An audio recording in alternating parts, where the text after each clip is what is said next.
welcome to It's an Ink and Stampede. My name is Darlene, and then the video today is going to be a quick overview of my Halloween 2012 Steampunk Gravestone project that I did. I ran into these little skeleton heads at Michael's and also the skeleton hand, and I wanted to make a fun little project that was a little bit more on the dark side this year. So this is what I came up with. For the gravestone front and back, I used my AccuCut die that I have. This is from the Door album. There are 2 dies to this set, and I just used the plain die, cut out a couple pieces of the heavier weight chipboard, and I used that for my front and back of my gravestone. I also made a box for the bottom so that it would look like the base of a gravestone, and assembled that box, and then I started embellishing it. What I wanted to show you real quick is how I did the faux marble here, and it's a pretty simple technique, and I'll show you how I did that right now. What you want to do first is set down a piece of a craft sheet or some type of palette that you're going to put. What I used was the light modeling paste from Liquitex. It's really reasonable. It's not hard to work with at all, and I just put a little bit onto my palette or craft mat, and I'll just do a little sample for you real quick so you can see what I did. But what I did was I took a palette knife, put some on the mat, and then added a little bit of, for this project I used black. I wanted to just dull the white down a little bit, but I wanted to make it look a little bit I guess I would say less solid. So I did not mix this very much. Kind of left it streaky, I guess would be the best way to explain it. That's about all I did on that. So you see some gray, you see some black, and I'm going to ink over it when it's dry. So all I did was take it and start putting it on my chipboard. Smooth it out in a very rough way. I guess I would distribute it evenly, and then you can always come back and just dab it, and that's all that I did with it. If you get a lighter spot, it isn't going to matter because you're going to distress ink over that once it's dry.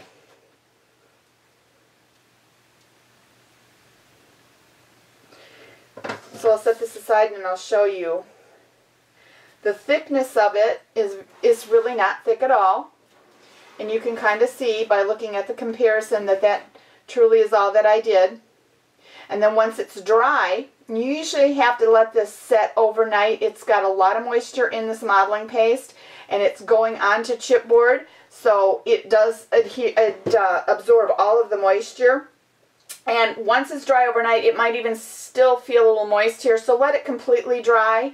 And then all I did was take my blending tool and different colors of ink, basically used black soot, vintage photo, and peeled paint. I used the peeled paint for a little bit of that mossy look because I wanted this to look really old, like it's been in a graveyard for a very long time, and just kept layering over and over and over again until I got the effect that I wanted. So hopefully doing this will be an idea for you to use on next Halloween's project. I'm coming a little bit closer for you so you can see a little more detail on the project. But for the gears on the front, I used the Spellbinders Sprightly Sprockets die. You get 6 die templates in here. And I just used a few of them. This one is the large one here. Cut them out of navy blue. I think it was Night of Navy cardstock from Stampin' Up. And then I did a lot of different colors of ink. Added some beads that would reflect the light. These have a green tint. You may not be able to see them. Used a lot of the Tim Holtz Ideology line. Some alcohol ink in black. Let it drip down. Did a lot of light inking with certain crackle stamps that I had just in spots. Splattering paint, ink. I wanted it to just look really messy. Really vintage looking, or I guess I should say distressed looking. For the skeleton heads, I did some rub-ons. I added some more of the sprockets and some beads. And then in the eyes here, I got out my old navy flocking. I barely used the flocking on anything, and I wanted to use some of it. So put it in the eyes so they have a velvety look. The rest in peace letters are just chipboard that I put some distress paint on. Looks kind of ancient, old, creepy.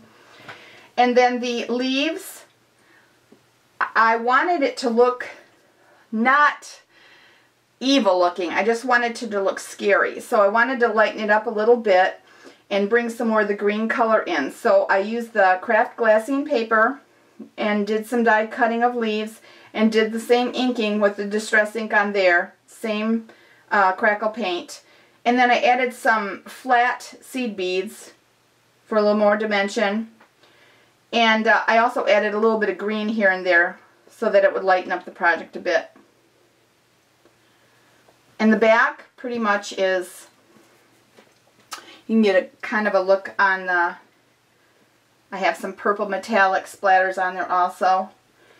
And give you a little bit better look on some of that faux marble. Put moss on a lot of the spots, and then I did, if you've noticed, angled, or had a few of them leaves land on the top. And then these are just chipboard little columns that I made, and I folded them into little pieces and inked the edges so it had that look of a column, and added some of my Prima flowers that have been sitting around forever, I think. And then on the closure here for the mini album that's inside, I just hinged this side when I made the box, and then put an eyelet here and put this closure on. And I wanted the hand to look like it was coming out, so I wanted this open and floppy. So I made this small little closure with the bat and some beads, and this chain just closes on around his finger. So to open it, let me set this down.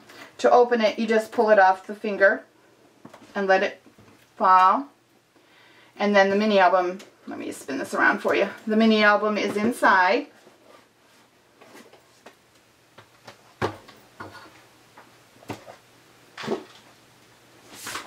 So all I did was, I made this album from scratch with just some medium weight chipboard, some bookbinding glue, and some pad and paper.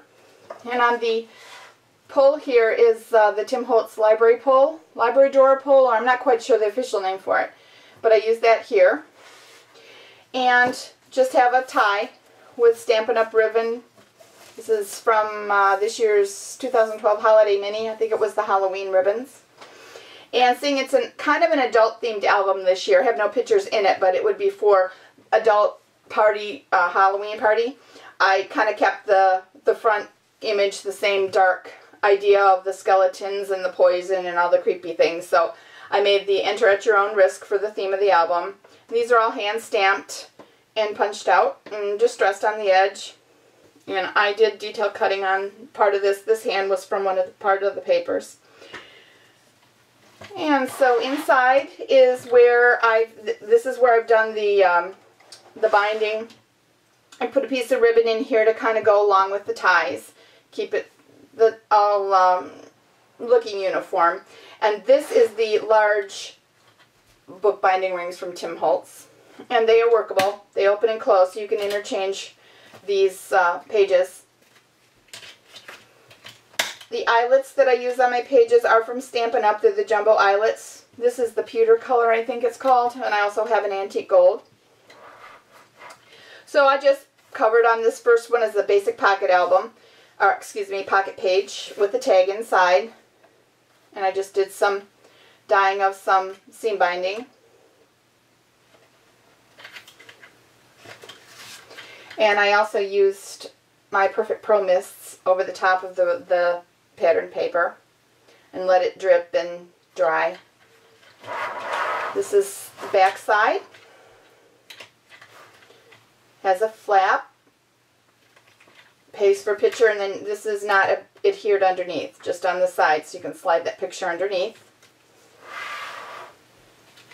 Second page has a pocket for a trifold. Lots of room for pictures here. I sprayed and let that drip. And another tag. Just kept keeping the same thing, sprays, inking up, distressing.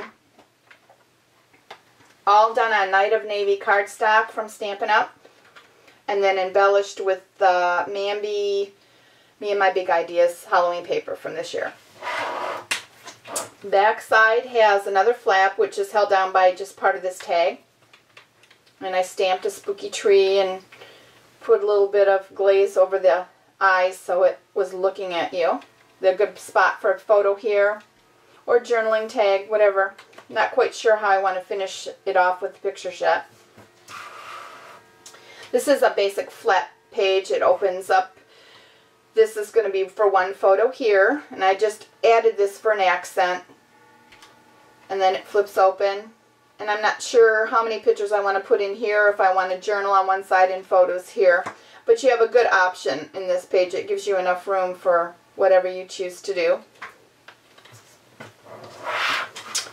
And this is a pocket here. I did some stenciling with one of my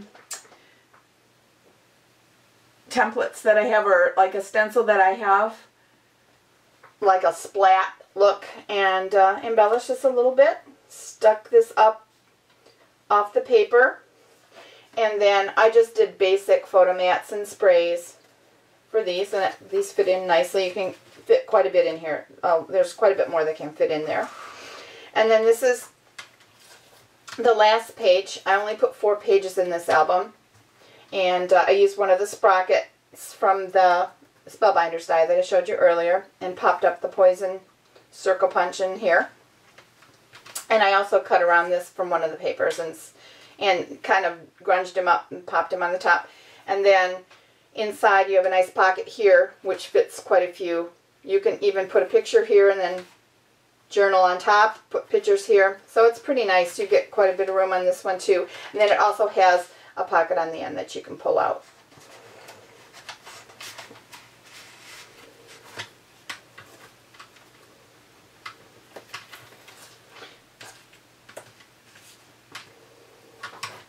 And then the back page, I just used the owl from the paper and used the picket fence die from Tim Holtz, some more sprays, added some creepy purple eyes, and then I didn't want them to be overly purple, so I also did the same thing with this glitter, these glitter letters here, is I just used a permanent black pen and kind of touched on there to dull it down a bit. I didn't want it to look too obviously glittery, but I also wanted to make sure that it wasn't too dark and dreary and creepy. I wanted it to be a happy project.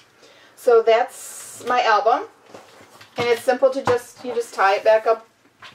You could actually tie it in a knot too. I just familiar with tying the bows really fast. And then he slips back in. So that is my project for this year.